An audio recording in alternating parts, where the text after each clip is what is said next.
Gambia du mënu dox benn affaire rek mooy war a tax Gambia dox.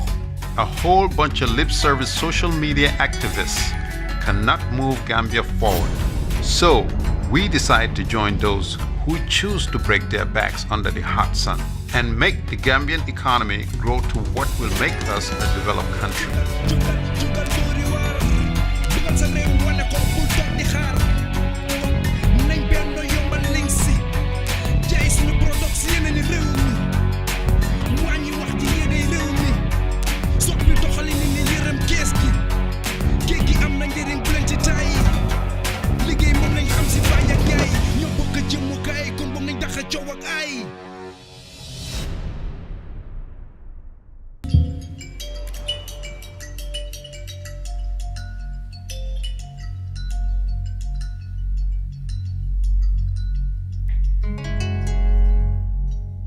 These women go out as early as 7 in the morning to prepare for what they know how to do to earn livelihood.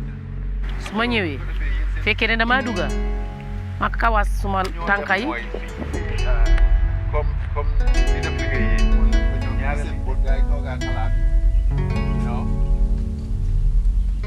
This is not a fancy job, as they use every available resource, including all materials, to create a comfortable and protective working gear.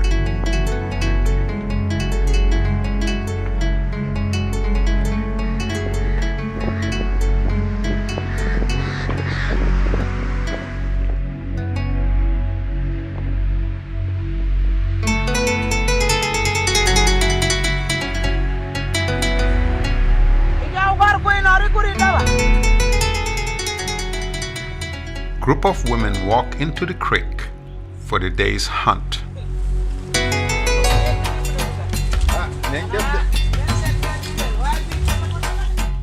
Along the coastal line of the Gambia lies rich mangrove swamps, which are the homes of saltwater living organisms, and one of which is oyster.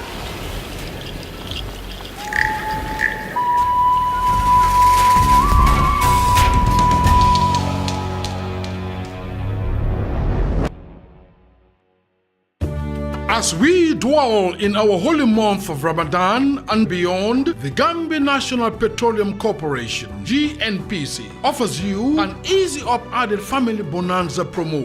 Drive in to any of our fuel stations and top up your tank on Fridays and grab 1 kilogram bag of sugar.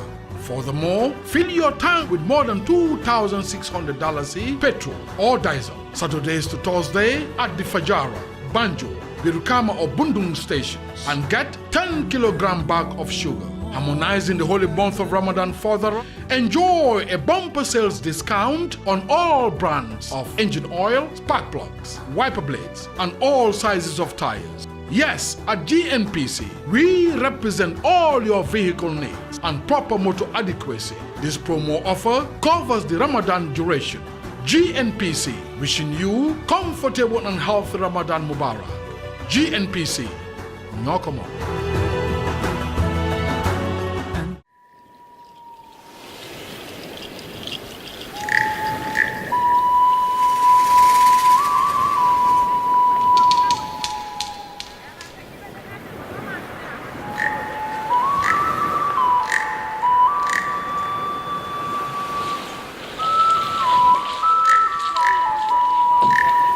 These women spent 9 hours of the day hunting oysters that are found clinging to the roots of the mangrove plants.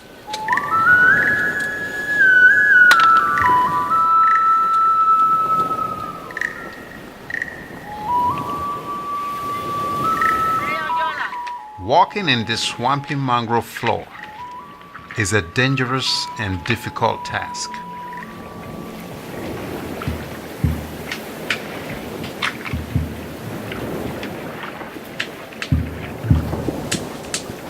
They wrap their feet with some old socks to protect themselves, but it's not always the best. Sometimes they get cut with the oyster shells because they are very sharp.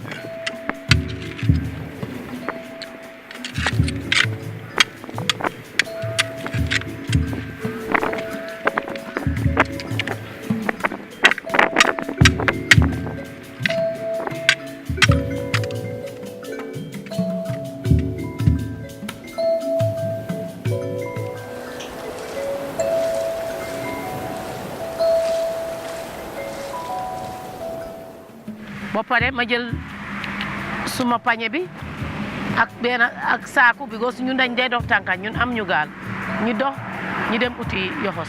But this is not the case in another community. Just across the highway, while the other women hunt in the early hours of the day, the tide is high on their side. So they spend time processing the oysters by steaming, grilling, and opening the shells.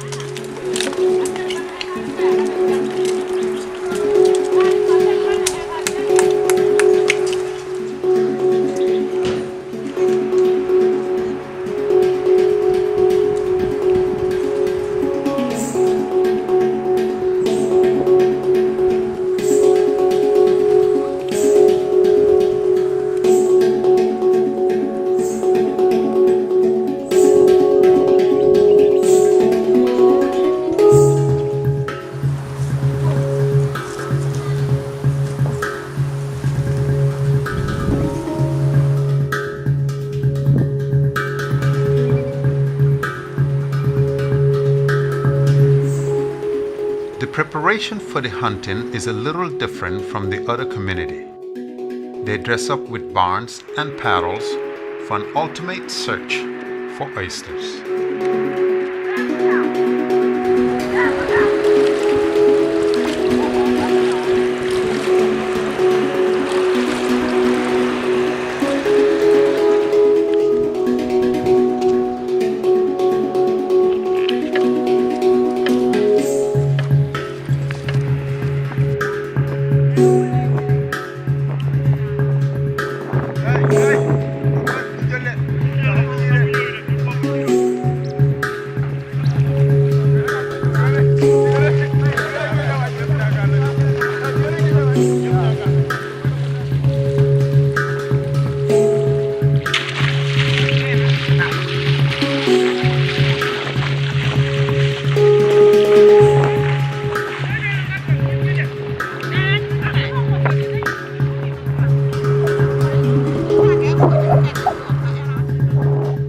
These set of women paddle their boats deep into the creeks in search of oysters.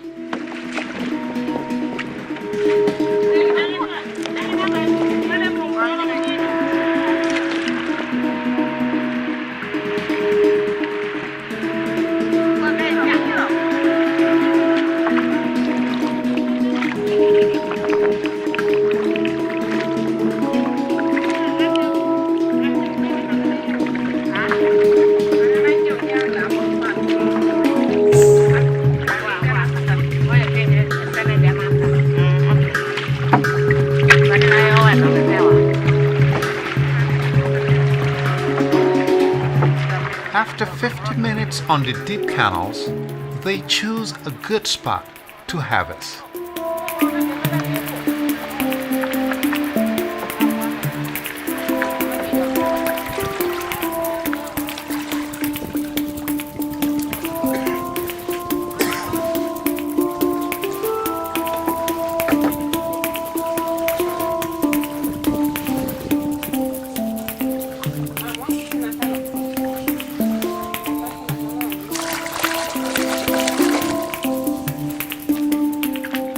The mangrove is very muddy, so you have to have the right type of boots.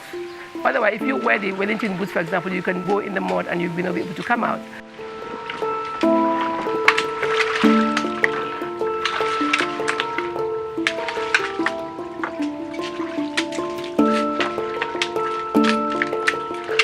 The harvesting pattern is similar in all communities.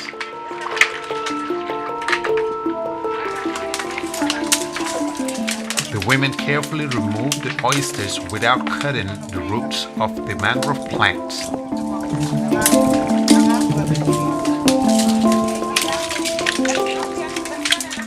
And this process takes long hours of the day.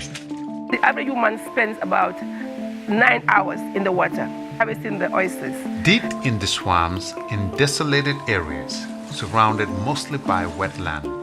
They don't go by themselves. In case of anything, they can look for help. Even while working in groups, these women's lives are at risk every time they go out hunting in the swamps. We had incidents where some mad people attacked them, and one of the women got killed. A lot of intelligence and planning is put in the process of oyster farming. This oyster farming ground looks dry at the moment, but it will be totally covered by water in few hours once the tide changes. This poses great danger to all oyster farmers. Some women in the provinces drowned one time looking for oysters because there was very high tide. And in Katong, a 5 months pregnant woman died looking for oysters. These women get wet, either walking through deep waters or paddling boats to hunt for oysters. There are some elements in the water that affect their eyes. We have yet to get the right working gear for these women, which they cannot afford and they cannot find in the Gambia.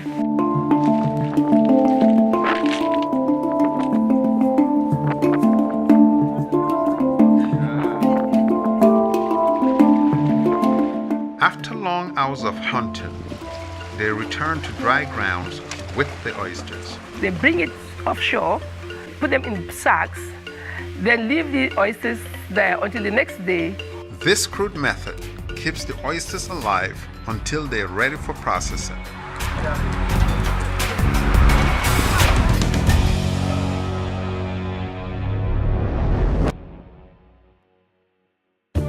As we dwell in our holy month of Ramadan and beyond, the Gambia National Petroleum Corporation, GNPC, offers you an easy up added family bonanza promo.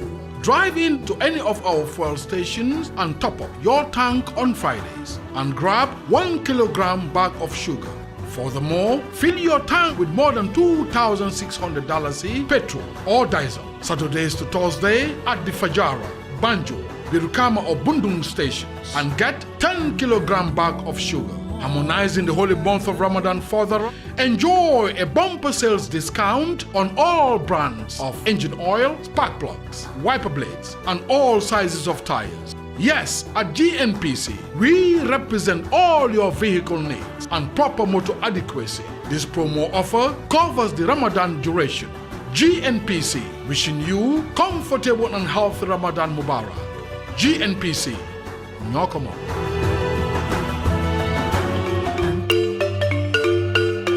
Next is the processing stage, which requires a lot of effort. They put in a big barrel and steam it. It takes approximately 4 hours for each barrel to boil.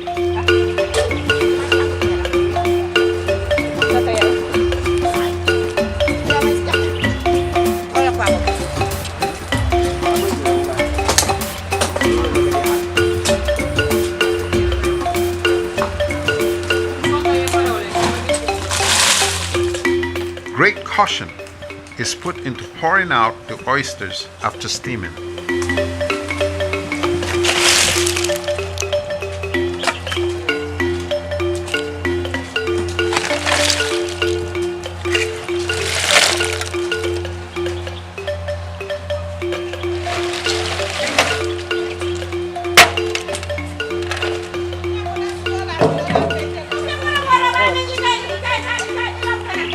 And the process continues until all the oysters are steamed.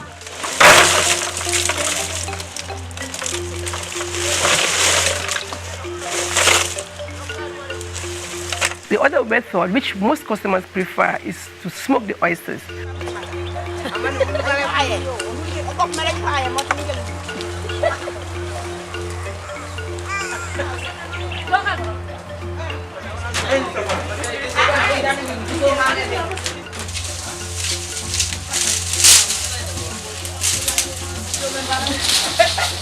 Oyster smoking definitely poses great danger to these women.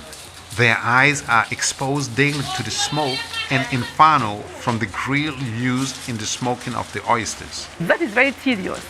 You take out each oyster one at a time, smoke the oysters, and remove it, dropping it out.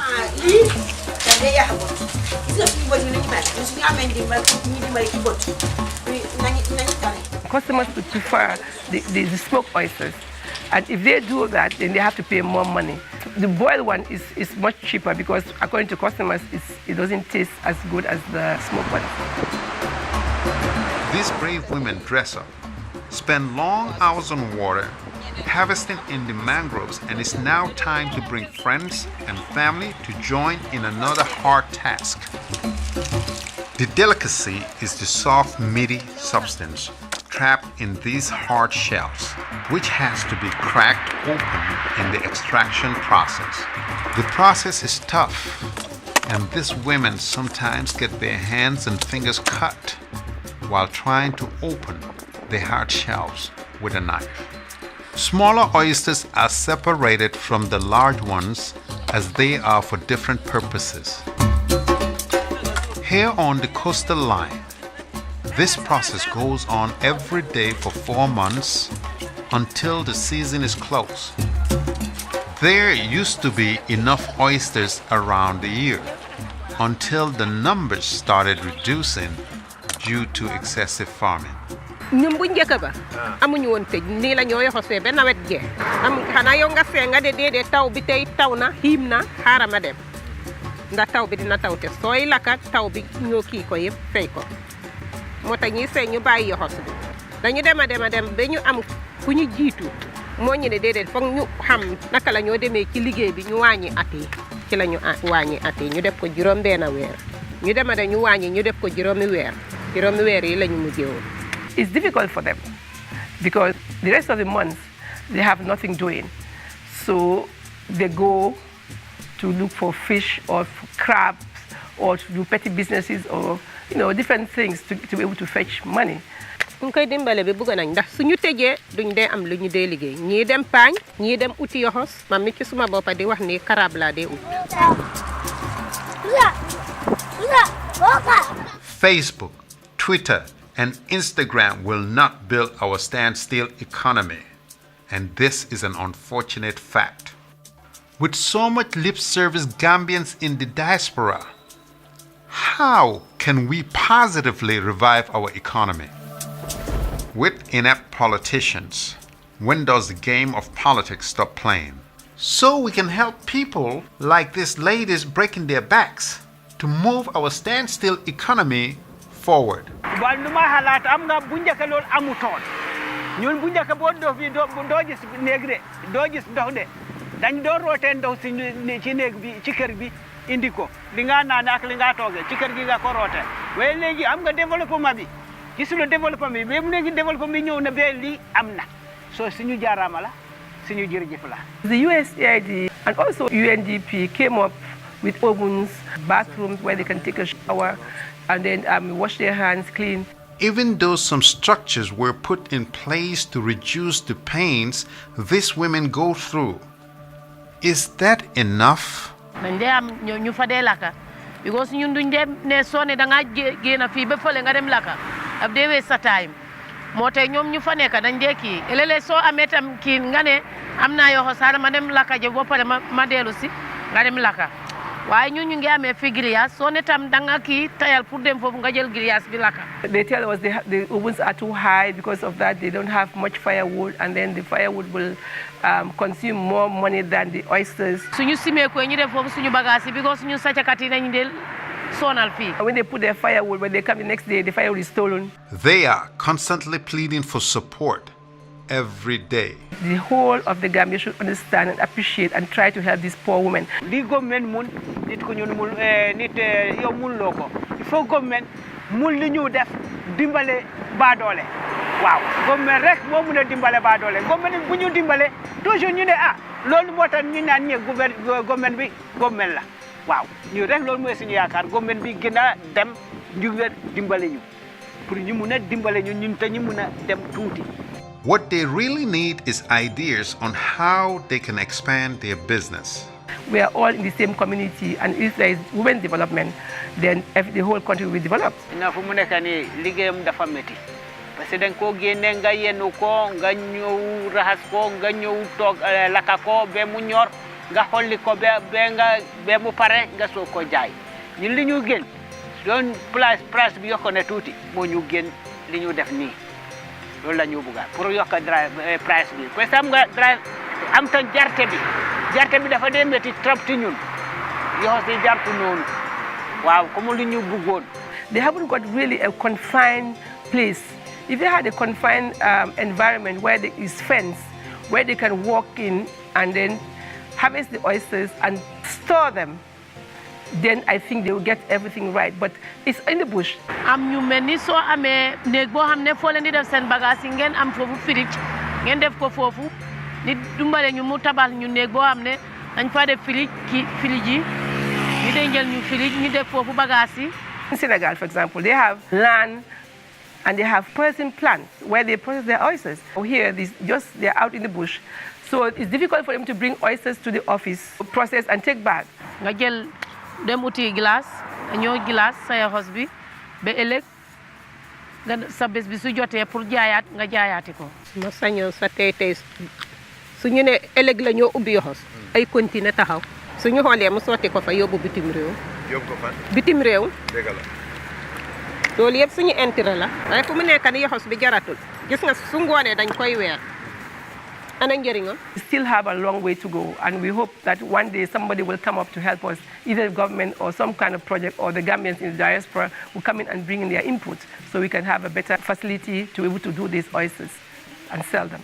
If Gambians in the diaspora with expert knowledge was to join these ladies and introduce them to an alternative packaging and marketing process, who knows how far they can take this business? These oysters are delicacy in the Gambia, and if you don't have oysters, you always complain, where are the oysters? When the oysters are there, you want to buy them for the lowest price possible. If you go to UK, 12 pieces of oysters will cost you $40. Here, 12 oysters will cost you $10 or $20.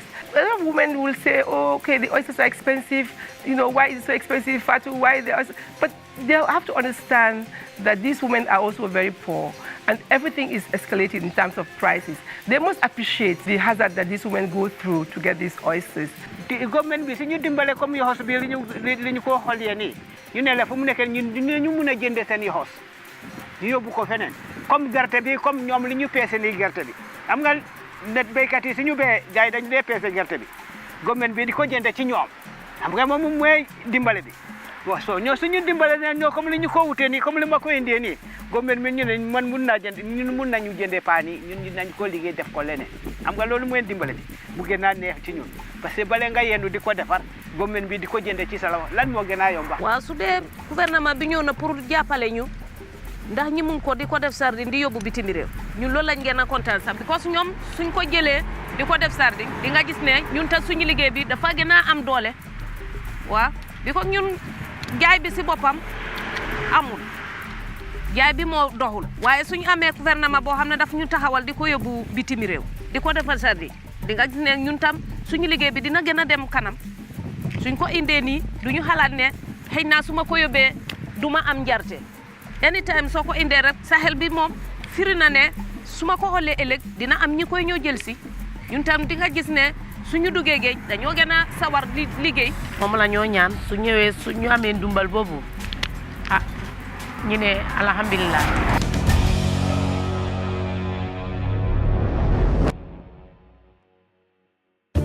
As we dwell in our holy month of Ramadan and beyond, the Gambia National Petroleum Corporation, GNPC, offers you an easy up added family bonanza promo.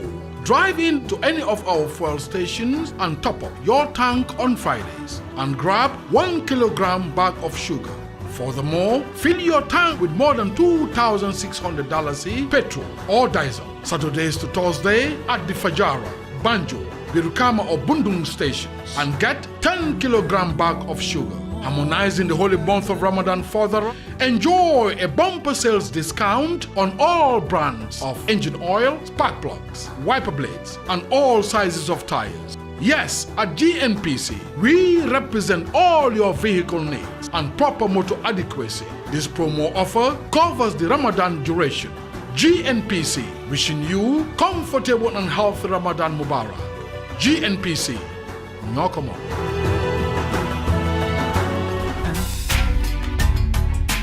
We have got quite a few through the projects. They have given them boats. loolu la ñu bëgg ñoom noonu la ñu xalaat ci suñu xol ñu ne ñii comme ñii def nañu lii dañu dimbale ci lii yeneen yi ñi war a ñëw war nañu dimbale lu ëpp lii moom mooy suñu yaakaar. They could be doing much more. mu baax si ñun di because soo amutee gaal dañ dee sonna si enu bi depuis fële léeg-léeg da ngaa dem boori Bakkaw nga dem en foofu nga ñëw teg fi soo ñëwee sa dënn bi doo xam naka la am ñu ñàkk a pexe kala ñoo def. Most Gambians in the diaspora refuse to invest in the Gambia, claiming the former president always seized and claimed their business establishments. How about now with a new government in power? Or was that just an excuse? Social media platforms are more active today than compared to the previous regime. What is the new excuse? Is this our definition of New Gambia? How can we grow as a country? What is the way forward? Is there a disconnect between the local Gambians, Gambians in the diaspora, and the politicians? Yes, you heard me right. Till next time. jaay suñu product si yeneen i réew mi jàppal fii ma jàppal ca nga ministre xaar mbokka jógal jógal jógal dóori waar